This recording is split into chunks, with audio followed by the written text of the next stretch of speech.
Alright. 3, 2, 1. Welcome to the CM Podcast. I'm Eric. I'm Eljay. So today we're talking a little bit about 5 things that you need to check yourself on if you're trying to see progress at the gym, and then 5 things that you need to ensure you're doing in order to be successful. It's not the same thing, is it? That sounds the same, but it's not the same. You guys will see.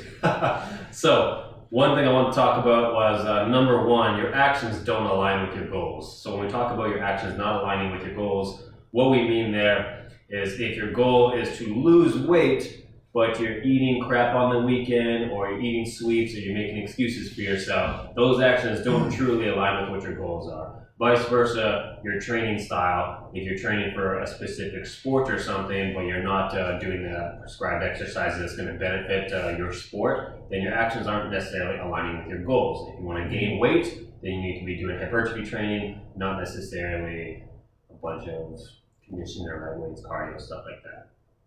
So. And I feel like tied into this, things to do to make sure that you are successful is not just the how, not just the when, not even just the why, but it's almost like you want to identify who you are. What that means is we already know that you can never be surrounded 100% by like-minded people who will know your goal and basically be good in everything. There will be times that you're going to be hanging out with a cousin that you don't like, but it's a family affair, so you have to be there. They smoke, they drink, they eat crap. Knowing who you are will prevent you from, let's say, indulging into the drinking spree that they're going to be doing, or having that smoke, or having an extra slice of cake. Because if you know who you are and you know what your goals are, chances are you'll be sticking to them a little bit better. I think that the challenge with that one as well, speaking from personal experience, like lifting pretty seriously for probably, let's say, 10 years. Mm-hmm. Before that, I was still exercising, but it was more casual lifting, not necessarily quite as focused and stuff like that. When we talk about identifying who you are and your actions don't align with your goals, identifying who you are means like you need to be confident, have a high self-esteem, and know exactly what you want, and doing it for yourself, not for other people. Like when I started training, I was trying to get just massive because people were bullying me, and that's what I wanted to do. I wanted to get really big. And now that I've kind of gained more confidence, more emotional maturity and things like that, identifying who I am, I'm not really that focused on putting all that size on now because I'm just as strong as the big boys, but I can move way better and I can do the things that I want to do. So that's a huge one when it comes to like identifying who you are in order to actually like truly get like tackle the goal that you want and not just be influenced by those around you, like you said. By coaches you don't like. It's true. Yeah. Even like in the fitness industry now, like there's a big gap between health and wellness and fitness and like aesthetics and performance. I think, right? Like a lot of people, they say they want to just come to the gym and exercise to be healthy, but what they really want is to drop 60 pounds. But then their actions don't align with their goals because they're saying their goal is, I just want to be healthy. But really, they think just by consistently coming into the gym and working out, putting a little bit of work, that they're going to get healthy, but their true goal is to lose 60 pounds, and the actions does not align with that goal because they're not putting in what it would take to actually lose 60 pounds. So knowing the expectation is very important as well. So expectations versus reality is a big one. So kind of just shuffling along to the next topic.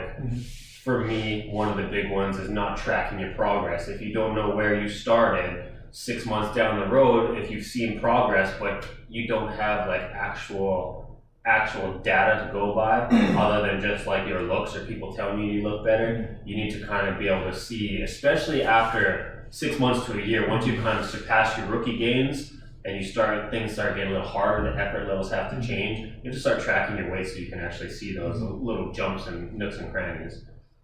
See, I've always told my clients, even my wife, and this is how I've done it before. is you need to track your workouts. You need to try and at least track your food, even if it's not quantity, just the quality of food that you're putting in your system. What I always tell my clients is have a journal that will have, let's say for this page, you will have what you ate yesterday. So breakfast, snack, lunch, snack, dinner. How much water did you have yesterday? How much sleep did you have last night? What's the workout for today? All that's written down on a page, and then at the bottom is somewhat of a diary or your journal of how you felt during that workout. Because I feel, and even from my personal experience, there's always that correlation of what I had yesterday for food, how much sleep I had last night, how much water did I take in yesterday. It has a major effect on the workout that I do today. So you can go about it two ways. Either you really focus on tracking how much weight, how many reps did I do, can I do better later on, blah, blah, blah. You can track all those numbers, those repeatable, measurable numbers, or even just go by how you feel. Some people, depending on who you are, will be more inclined to, hey, this workout right here was so tough, just because I didn't have enough water here, maybe I can do better later on. But the burpees suck, pull-ups suck, this is something I can work on later on. You can go by how you feel or what your actual numbers are. I guess there's two ways to go about it on my end. There is. Just speaking of that, did you see those journals by the Mental Game? Yeah, they're pretty. Very pretty. No. But that's pretty much the same. I've always just had that in my... No, but what I'm saying is sometimes that's enough. So to what I'm saying is there's some journals on Instagram from somebody from Calgary here who works out in the CrossFit box who's made journals. It has everything Eljay just said, from like weights tracked, how you feel, what you ate, where's your mental state at, how's your stress levels, all of that stuff, and just nicely put together. So it's the journal you're requesting, but it's literally all laid out for you in a nice template. So that Instagram is the.mental.game.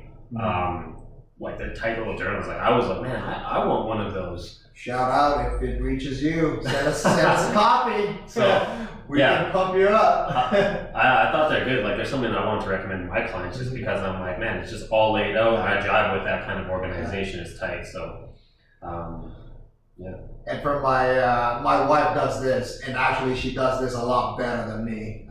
For me, it's literally, because I eat pretty much the same thing every day. It'll fluctuate a little bit here and there, but it's almost about the same thing. It's almost about the same amount all the time. So I don't really write down my food or track my food anymore.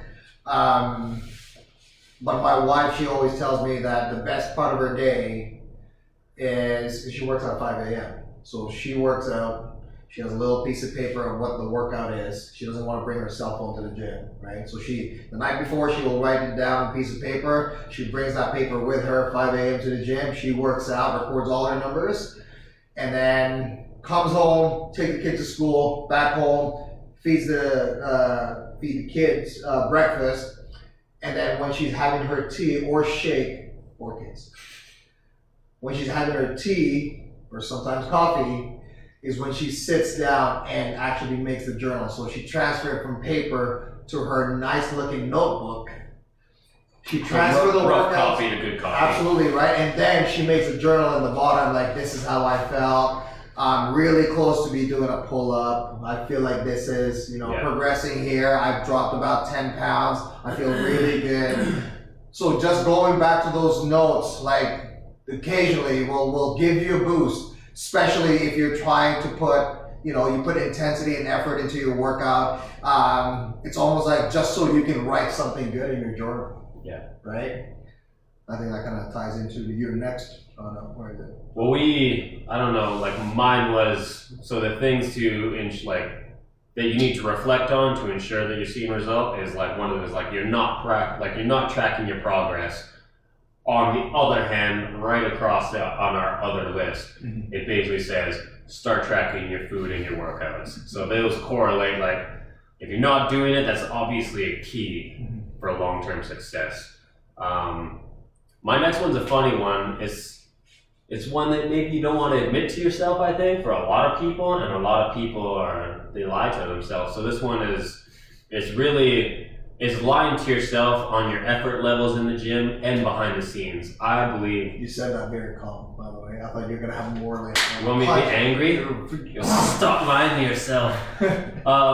Lying to yourself on your effort and behind the scenes work being like my little rant on this one is effort levels. It's like when people say, oh yeah, I'm trying. Oh, it was really hard today. Like a coach, any experienced coach in my opinion, we work with enough people, with enough variety of people that we can gauge perceived exertion. We can see how hard you're actually pushing yourself, or if you're just getting in your own head during your workout. From the speed of the barbell to like... From the speed, from the breath. The way you breathe. Yeah, like we're paying attention to all these things, and sometimes you think you're trying, but you haven't really tapped into your potential because you got that negative mind chatter saying like, oh, this is really hard. Oh, I'm breathing too much. My heart's racing. I need to stop. I'm tired. This is uncomfortable. And the line behind the scenes is the stuff of like when I hear guys, this is my favorite one, primarily because I was a guy or a kid who wanted to put on weight when I was younger. And you get all these young guys who want to be like, man, how do I look like you, Eljay? You're so jacked, man. You're so buff, bro. And then burpees. What do you say? Not burpees.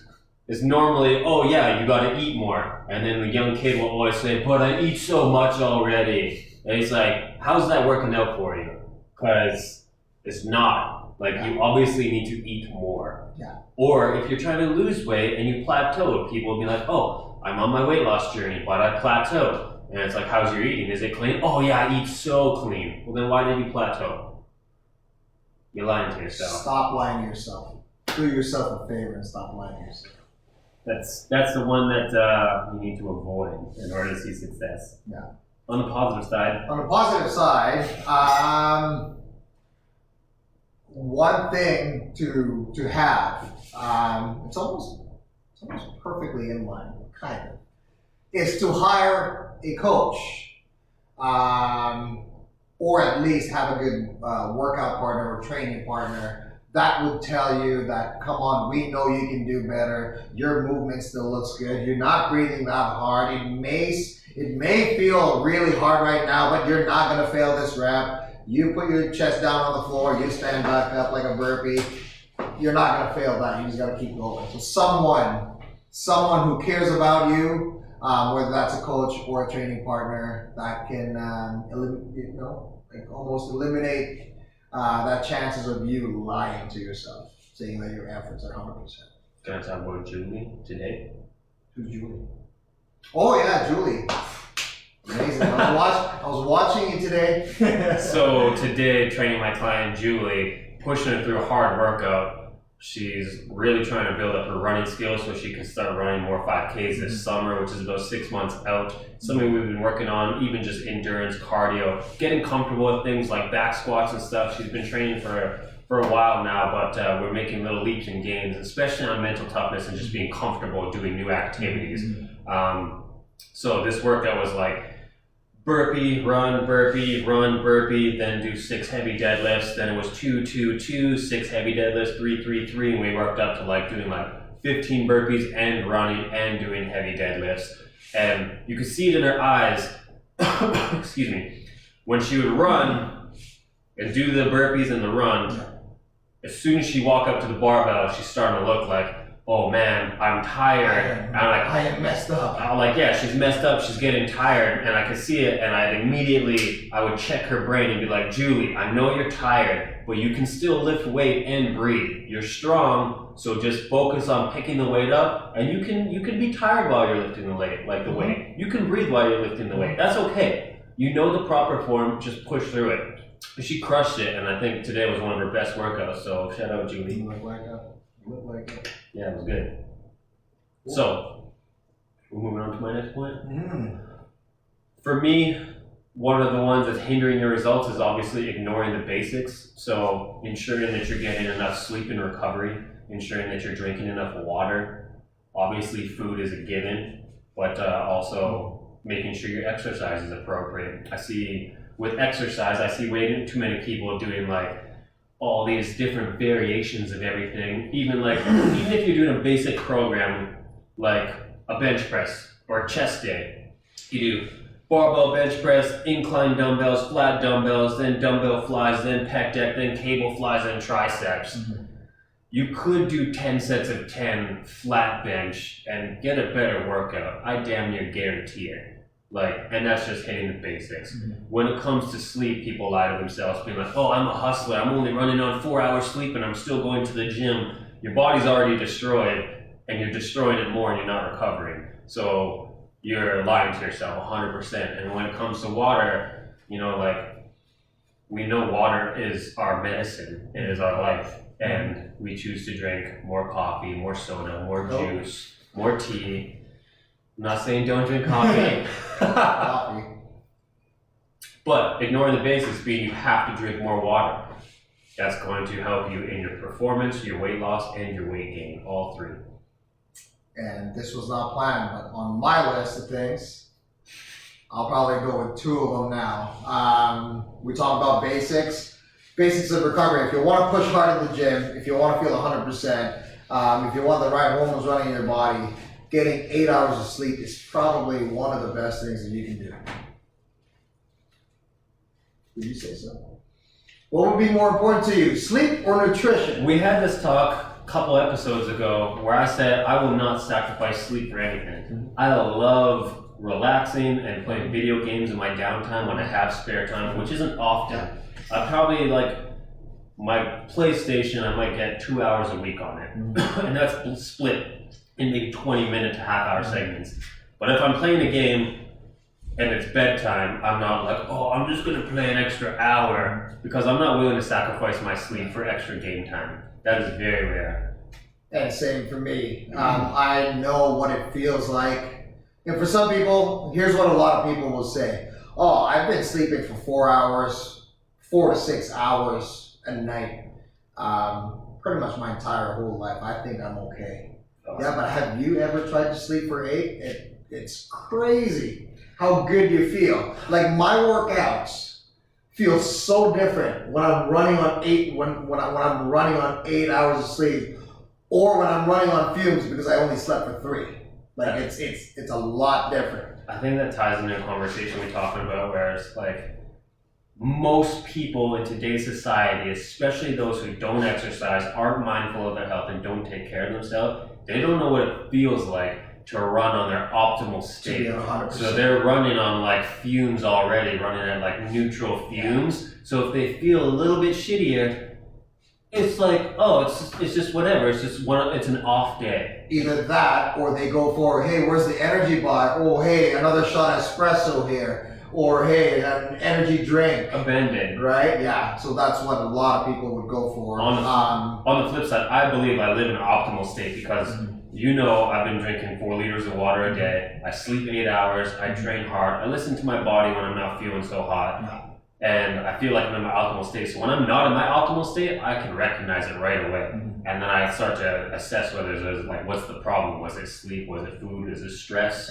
Because I want to take care of myself and get back to that optimal state right away. Yeah, you just got to be intentional with those basics. So sleep is one, and then of course eating whole foods. I think even if you don't measure it, if it's actual food, real food, and you drink enough water, just having that habit of sleeping for 8 hours and then eating whole foods and drinking water, you will get so much better. It's unreal. Just tracking food in general. I think the thing that gives you the biggest bang for your buck, the biggest hiccup I notice with most people, is protein in the diet.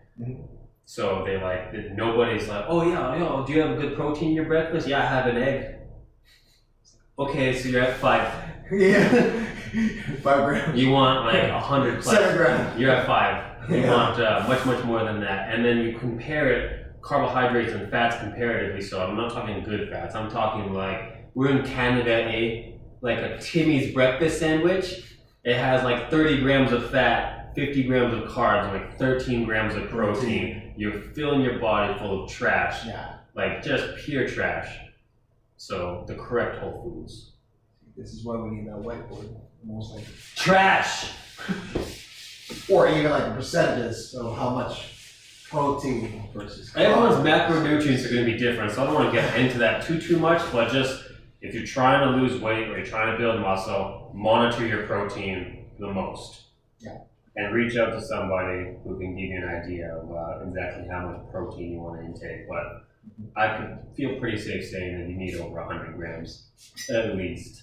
I'm not a nutritionist, but can we give a tip here for like carb consumption? I believe we can give guidance as to what's worked for us, but you can't say, do this. That's why I'm saying, Oh no, do it. chances are you need more than 100 grams of protein in your diet, and most people I talk to are ranging below 50. They're not even doing half. Maybe we'll invite Densa here again. Mr. Densa. So yeah, 8 hours of sleep, eat whole foods, drink enough water. Those are the basics. Don't ignore them. It's good for you.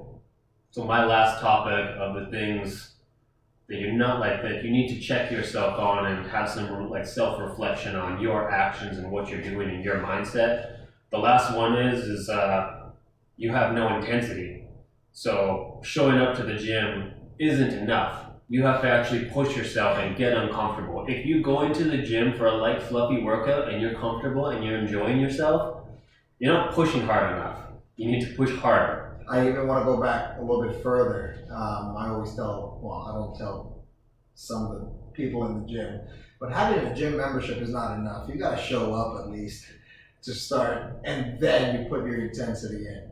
So, and then when I talk about mindset and mentality and stuff like that, don't complain about hard work because that's what you signed up for. If you're looking for a result and you're in the gym, you have a goal, it's going to be work to achieve it. And if you plateaued, it's your fault. We're here to help to solve the problem and get you past the plateau, but don't just throw it off as like it's an impossible mountain you can't climb. It can be climbed, you just need the right solution. So don't complain about hard work. That's what you signed up for. You signed up to get uncomfortable, push yourself and get out of your comfort zone so you can be a better version of yourself. as much as we want, we can't work out for you, we can't eat for you, and we cannot drink water for you. You're gonna have to do that yourself. We're here to inspire and motivate you, but then again, this is when we go back to the importance of knowing who you are. I believe, like, as soon as you know who you are, you know how hard you need to push. You know how you know what your goals are. You know what actions to take.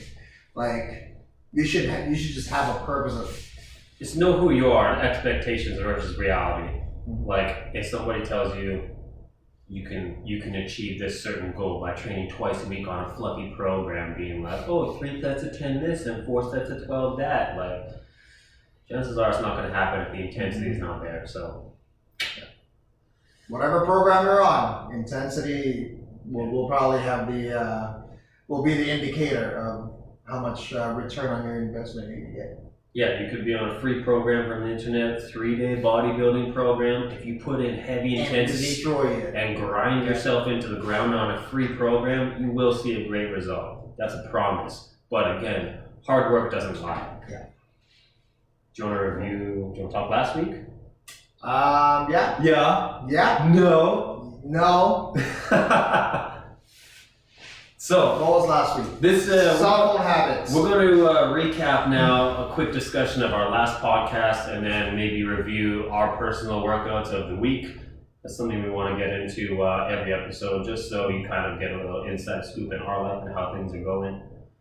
Last week we talked about cell phones and Eljay was a bad boy. I am still a bad boy. I cannot put down my phone.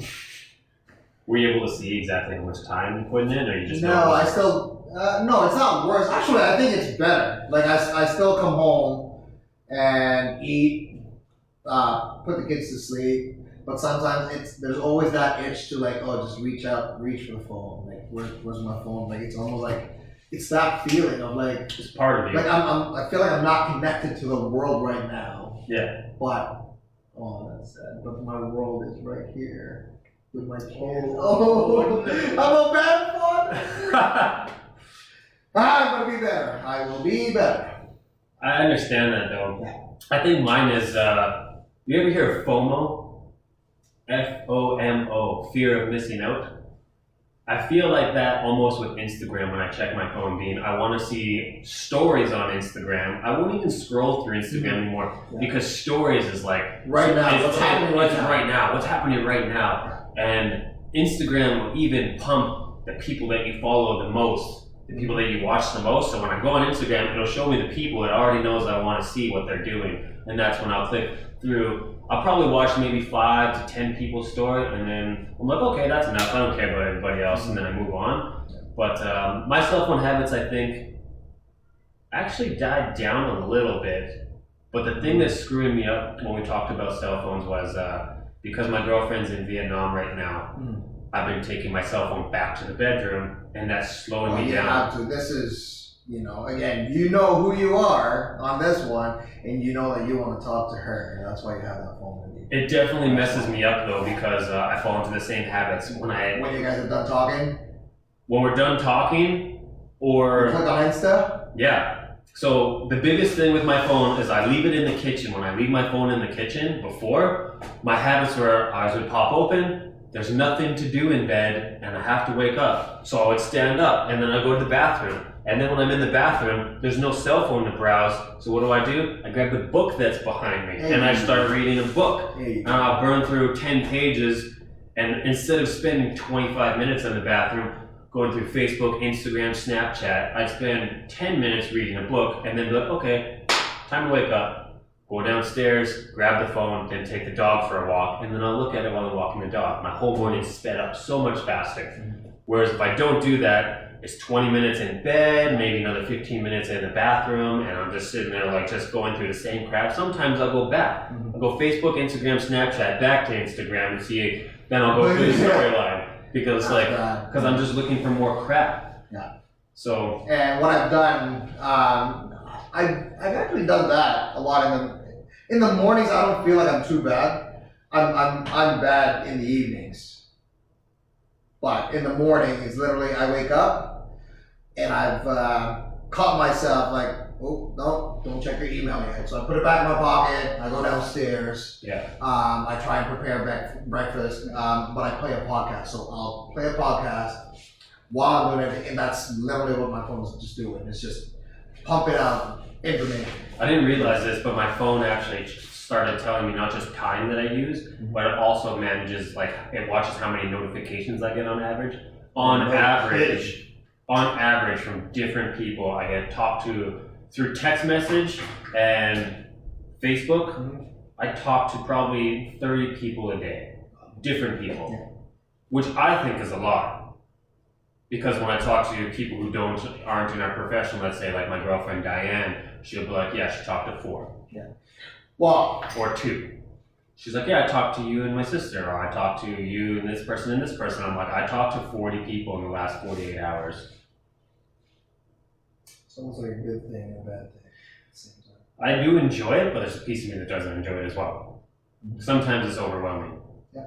And then sometimes I'm slow to respond to messages. I'll let them stockpile for a little bit to the point where I've got like 7 people to respond to, and I'm like, okay, and then close it, and then I'll let them pile up again before I go back to them. So I'm not answering in real time, but I feel like that's the point of text messages, is that if you need real-time talk, you phone call them. Yeah, exactly. You phone. Back in my days, you want an answer right now? Call me. Exactly. Yeah. Can you imagine living like 40 years ago? I gotta tell them something. I'm gonna type a letter. Send this letter. A postcard. Yeah, Diane would be sending me a postcard from Vietnam. I wouldn't get a call her. Exactly. I wouldn't get a text her. Imagine. And chances are the postcard would come here when she already got home.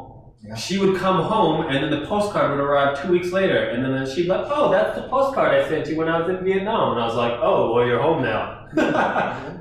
Or it's like, you even said this too with your cell phone.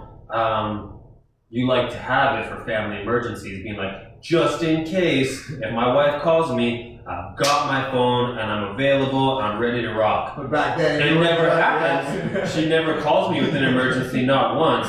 But if she does, I'm on it like white on rice, like fire. Yeah, exactly. And you're like, I need it. It only happened one time. Yeah. And I think she called 40 years ago. I think she called the club. 40 years ago. Yeah, 40 years ago though, like if you had an emergency and your wife had 4 kids, and she had to go to the hospital, she's going to the hospital by herself, and then you come home to a sticky note on the hospital. table. Yeah, saying at the hospital, bye. Then you go there. It'll be like, oh, yeah, what's going on? Yeah. Yeah. But again, pros and cons of technology for you. Yeah. Right? Pros and cons. Recap our week. Yeah, workouts. We are also planning on recording some of our workouts. Maybe some of you have seen us work out. I'm sure some of you guys haven't, but I think it's important on that aspect too. Of you no intensity. You're lying to yourself via effort and stuff. As soon as you will see what hard work looks like if you watch some coaches. Whether that's online or us, I think you'd value if it was us, right? So we want to bring that content as well. Record some of our workouts, send it to you guys. You guys can have feedback. But what was your... A lot of that too, I think, even in the facility we are at,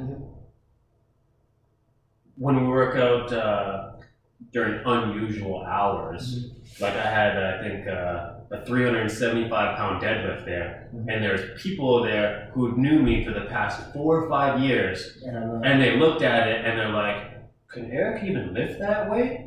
And then I popped it out for 10, and they're like, because these people were larger than me and they train strength, so they assume that they're really, really strong, and that I'm smaller, and that I don't train that. People are like, "Oh, Eric's just a gymnast. Like he doesn't. He's just small." Because they only see a snapshot of us. The only time they see us is when they're in the gym working out. Yeah. And then 9 times out of 10, you either have a client or I'm like buried in your computer. Yeah. So when I'm popping out like a 375 deadlift for 10, they're like, "What the hell's going on?" Yeah. And then they're like, it's almost, and then I almost feel those people that I see that saw me 2 weeks later, they almost had a newfound respect for me. Like they treated me a little differently all of a sudden. You know what I mean? And I think that goes hand in hand. I don't want to go too straight off topic here, but I think this is important to talk about, even for a future reference. It's really amazing to me to see people in their element with what they truly love, and when you see them working with inside their element. I have one person to talk to about, like, shout out to Henry. Henry is the guy who works with us, very, very part-time. He works out, but I wouldn't call him a gym rat per se. He's just gonna take care of himself, and he likes to play. Yeah, he deadlifts squats, but I wouldn't say he's like a freak beast in the gym, like gym rat 7 days a week. But he does all right. When I saw Henry play volleyball, which is his element, and now I know he plays like 4 to 5 days a week, and when I show up for a volleyball game, I'm going for maybe 2 hours of play, and he's like, "I've already been here for 4 hours," and he's gonna play another 2, so he's been playing for 6 hours.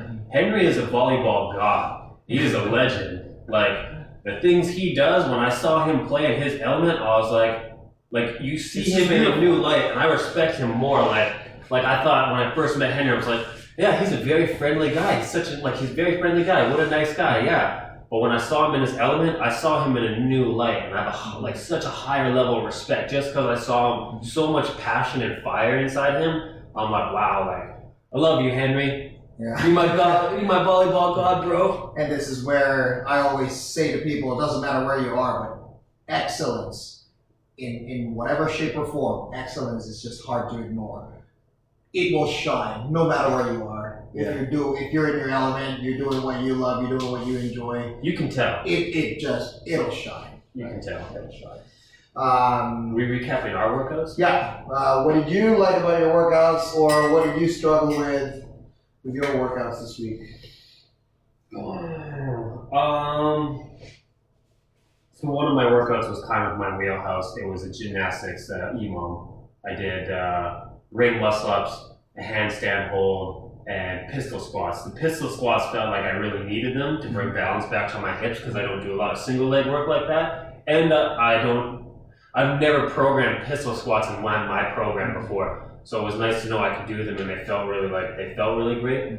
My handstands though is what really made me feel good. So it was a 30-second handstand hold, not wall supported, and every time I kicked up into a handstand, I found balance instantly. So I could hold it 30 seconds, find balance instantly. That's a big win for me. And I had a crazy snatch workout that my technique in my snatch is feeling much, much smoother. The downside of that though, I don't know if that's what you're laughing at. The downside of my snatch workout. Oh no, that's not what I was laughing at. I put my lifting shoes on for the first time in a long time, probably a couple months. And I don't know if they're just so solid, or maybe the gymnastics work I was doing barefoot, and we play on a concrete floor, so sometimes my feet take a beating when I'm barefoot. But my right foot feels like it's a little strained right now.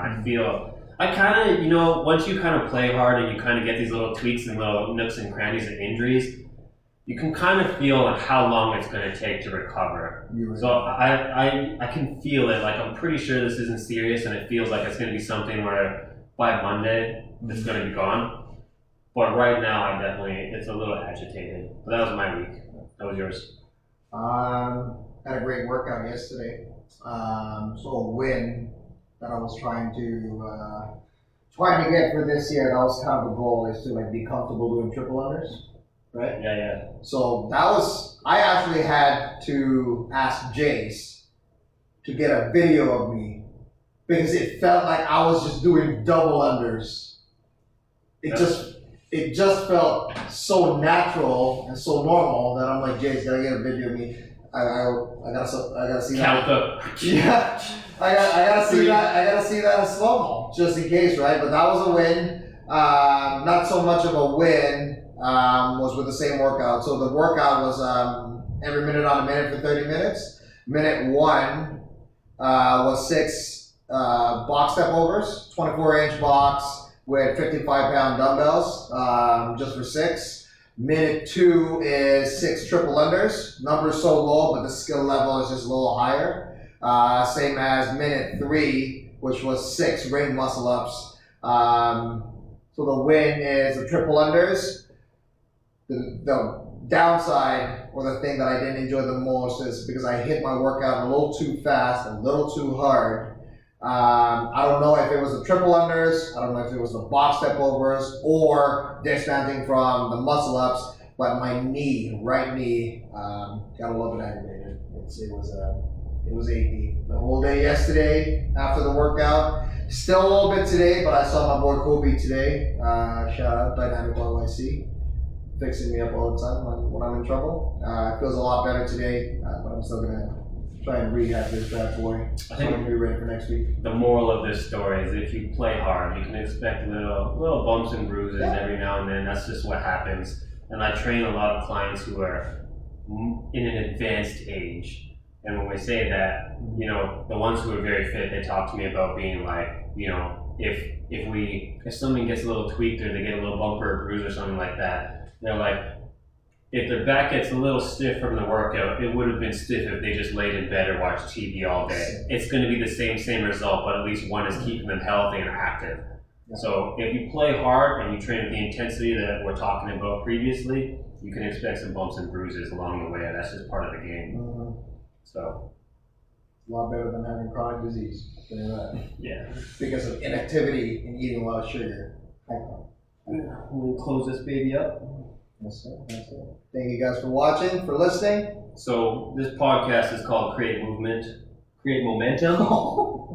Yeah, we're working on it. Create Momentum. The podcast is the CM podcast, Create Momentum. Hopefully, our words, our advice, guidance will help you create some momentum in your training, in your life. Like a forward. Not bad. Is that momentum? Yeah. Is it? Yeah. Positive momentum. We'll see you guys next week.